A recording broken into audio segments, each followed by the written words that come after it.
आज के युग में रोगज्ञान एवं रोगी परीक्षा के अनेक साधन उपलब्ध हैं। X-ray, stethoscope, sphygmomanometer, thermometer, अनुवीक्षण यंत्र एवं अपथम्स्कोप आदि आधुनिक चिकित्सकों में अधिक प्रचलित हैं। मल, मूत्र, रक्त और कफ की परीक्षा आदि के लिए अलग अलग साधन सामने आ चुके हैं। आँख, कान, नाक, जीभ, गुदा की परीक्षा के लिए भी अगणित साधन प्रस्तुत हैं। लेकिन अगणित परिस्थितियां ऐसी हैं जहां ये काम नहीं दे पा रहे हैं। रोगी की मानसिक स्थिति का पता इनसे चल नहीं सकता। काम, क्रोध, मद, मोह, लोभ आदि का पता इनसे नहीं लगता। भूख, प्यास, निद्रा आदि इनसे नहीं जाने जा सकते। कुल मिलाकर एक चिकित्सक केवल इन्हीं यंत्रों के भरोसे नहीं रह सकता।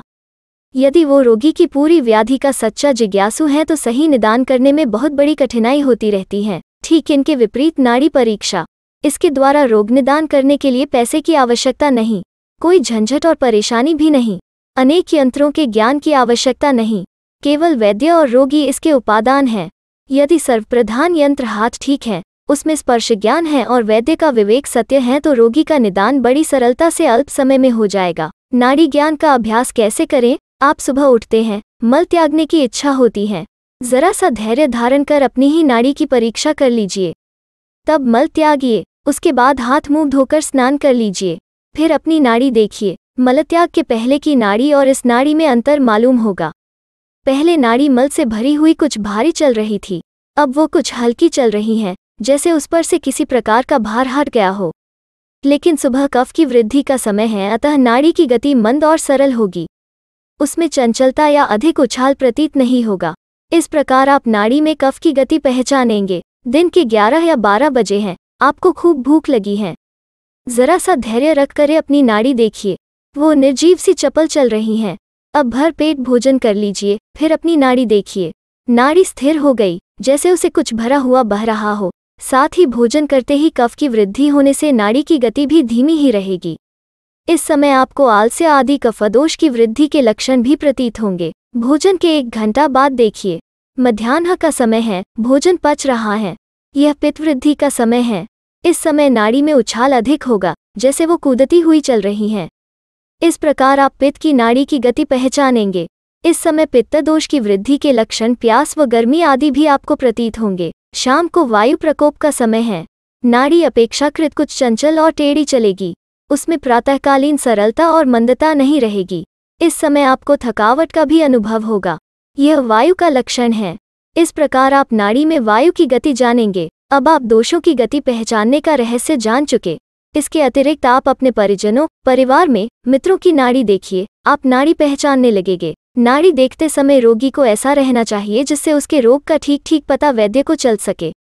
मन में काम, क्रोध, मद आदि भाव न हो, अन्यथा इसका प्रभाव नाड़ी में आ जाने पर रोगज्ञान में गड़बड़ी होगी। नाड़ी परीक्षा का सर्वश्रेष्ठ समय प्रातःकाल सूर्योदय से लेकर 1 प्रहर तक है, इसलिए कि रात भर विश्राम करने के कारण शरीर अपेक्षाकृत स्वाभाविक स्थिति में हो जाता है। मल मूत्र विसर्जन के कारण पेट खाली रहता है, साथ ही भूख प्यास भी नहीं लगी रहती। प्रातःकाल शरीर के बाहर एवं भीतर की प्रकृति भी शांत रहती है। लेकिन इमरजेंसी में किसी भी समय नाड़ी देखी जा सकती है। रोगी की नाड़ी का ज्ञान करने के लिए रोगरहित स्वस्थ मानव की नाड़ी की जानकारी आवश्यक है, इसलिए वैद्य को अभ्यास के लिए स्वस्थ मानवों की नाड़ी देखनी चाहिए। अलग अलग समय पर देखी गई स्वस्थ की नाड़ी के अध्ययन से वैद्य नाड़ी का ज्ञाता बन जाता है। स्वस्थ की नाड़ी स्थिर एक गति से चलती है, यह गति केचुआ की गति की तरह चलती है। इसकी गति बराबर एक सी रहती है, न तीव्रता होती है न मंदता ही। चाल में भी कोई हेरफेर या परिवर्तन नहीं होता। नासमझ चंचल बालक अपने हाथ को स्थिर नहीं रख सकता, उसकी नाड़ी को उसके निद्रा काल में देखना चाहिए या फिर दूध पीते समय उसकी नाड़ी देखे। नाड़ी परीक्षण कैसे करें? हाथ की कलाई में अंगूठे की जड़ के नीचे एक हड्डी कुछ उभरी हुई प्रतीत होती है, जो पतले लोगों में स्पष्ट दिखाई पड़ती है। मोटे लोगों या सूजे हुए हाथ वालों में जरा दबाकर स्पर्श करने से मालूम पड़ती है। उसके नीचे या सीध में ही वैद्य की तीनों उंगलियां नाड़ी परीक्षार्थ स्पर्श करने के लिए पड़नी चाहिए। तीनों के नीचे कंपन का अनुभव करना चाहिए। नाड़ी में स्पंदन महसूस होने के बाद त्रिदोष जैसे वात, पित्त, कफ का निर्णय करना आवश्यक है, क्योंकि इसी पर रोग निर्णय एवं चिकित्सा का क्रम निर्भर है। नाड़ी परीक्षा के लिए भी 3 उंगलियां ही काम करती हैं, जैसे तर्जनी, मध्यमा और अनामा अंगुली। नाड़ी स्पर्श का मुख्य स्थान हाथ का मणिबंध है। केवल यही तीनों अंगुलियों द्वारा भली भांति नाड़ी का स्पर्श किया जा सकता है। वात रोगों की पहचान। वात रोग वो होते हैं जो वायु के प्रवेश होने से होते हैं, जैसे सिर में दर्द, जोड़ों में दर्द, हड्डी में दर्द, मांसपेशियों में दर्द आदि। वात रोगों का मुख्य स्थान नाभि से लेकर पैरों तक रहता है। वात प्रकोप में नाड़ी वैद्य की तर्जनी अंगुली में अच्छी तरह स्पष्ट होगी। हमारी तर्जनी अंगुली में वात का अनुभव करने की सर्वाधिक क्षमता है। यही कारण है कि वात प्रकोप होने पर नाड़ी वैद्य की तर्जनी अंगुली को अधिक स्पर्श करेगी। पित्त रोगों की पहचान। पित्त रोग पेट से संबंधित रोग होते हैं, जैसे कि कब्ज, बवासीर, एसिडिटी, अतिसार, उल्टी, लीवर और आंत की सभी समस्या। पित्त का मुख्य स्थान गले से लेकर नाभि तक होता है। वैद्य की मध्यमा अंगुली पर रोगी की नाड़ी में पित्त की अनुभूति सर्वाधिक होती है, अर्थात रोगी में पित्त होने पर वैद्य की मध्यमा अंगुली को नाड़ी स्पंदन अधिक होगा अथवा उछलेगा।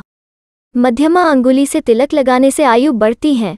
इन बातों से यह प्रमाणित होता है कि मध्यमा अंगुली में पित्त को स्पर्श करने या जानने की सर्वाधिक क्षमता है। कफ रोगों की पहचान। कफ रोग हमारे मुख, कान, गला, नाक एवं सिर से संबंधित रोग होते हैं, जैसे खांसी, जुकाम, सर्दी लगना, बलगम, गले में दर्द, टॉन्सिल आदि। कफ प्रकोप में नाड़ी वैद्य की तीसरी अनामिका अंगुली में अधिक उछाल मिलेगा। इस अंगुली में कफ को अनुभव करने की सर्वाधिक क्षमता है।